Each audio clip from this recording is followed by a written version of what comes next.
Carbureted applications have been around since as long as there have been cars. But with the rise of the muscle car, they really took prominence because of their ease and their reliability. But today, however, on our 1969 Mustang, we're going to install electronic fuel injection. And get this, in under 1 hour. Today, you're going to see a 1969 Mustang get transformed with a modern-day electronic fuel injection system.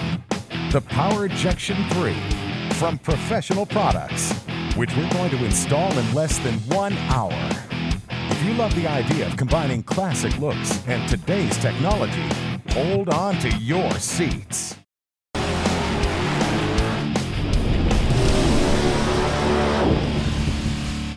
Welcome back to the Power TV Garage. I'm Bobby Kimbrough, and today I have a really sweet project car in here, a 69 Mustang.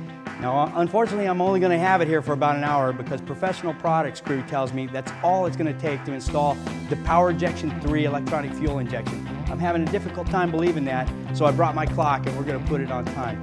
To assist, I have Ken from Professional Products who's going to explain a little bit about it and go through the process with us. Ken, it's great to have you in the Power TV Garage today.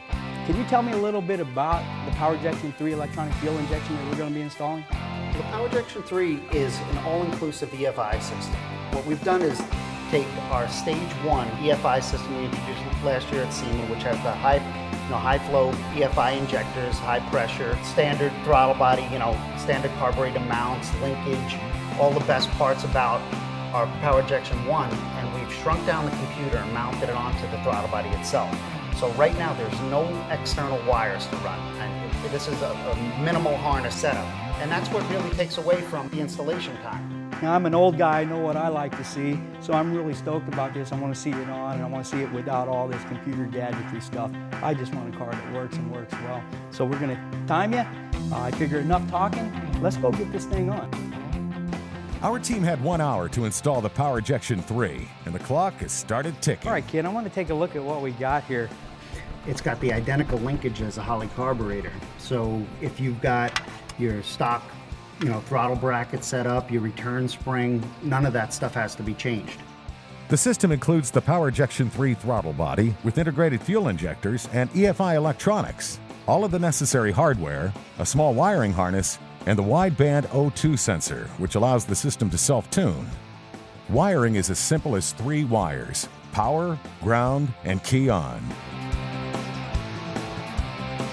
All right, Ken, we need to get our fuel delivery system intact here, and we got several options, so we're going to have to make a decision. I see a lot of parts. Help me out. What we have now, though, is a new product. It's called a Returnless fuel pump controller. We could take a single fuel line and hook it up to the fuel pump and pulse width modulate that pump to maintain the exact fuel pressure at all times. That requires only one fuel line, no return back to the tank. This system, a lot faster. One fuel line, you're ready to go. Installing the Returnless fuel system was simple. We mounted the control box to the firewall, hooked up the wiring harness to the Powerjection 3, and we were ready to go. The system allowed us to keep the single fuel line from our carbureted application without having to go to the time and expense of adding a return line. We did need to run the wires to the back of the Mustang to directly hook up to our EFI fuel pump, which you can see we installed here. Follow your line back all the way to the tank. Make sure there's no splices that have been done during the years. These cars have been around for a while and they've gone through some abuse. Looks like we're pretty good here. With time counting down, we moved on to install the Powerfire distributor. A complement to the Powerjection 3, it's a direct bolt-in for our Mustang. One of the unique features on this thing is the on-the-fly adjusting knob. One click of this will advance it or retard it in half-degree increments. That could be done while the car is running. No need for a timing light. And the housing is etched so you can keep track of your advance. So, 2 clicks, you're 1 degree advanced, 2 clicks, you're 1 degree retarded. If you got some nitrous, you want to pull back a little lead, easily done with this setup.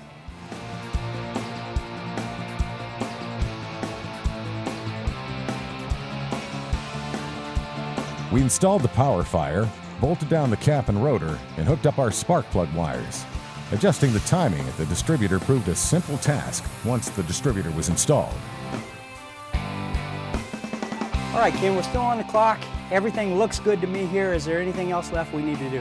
Yeah, hook up the battery terminal, we'll check the leaks, and we'll give it a go. Okay, how about if I get the battery and you get the key?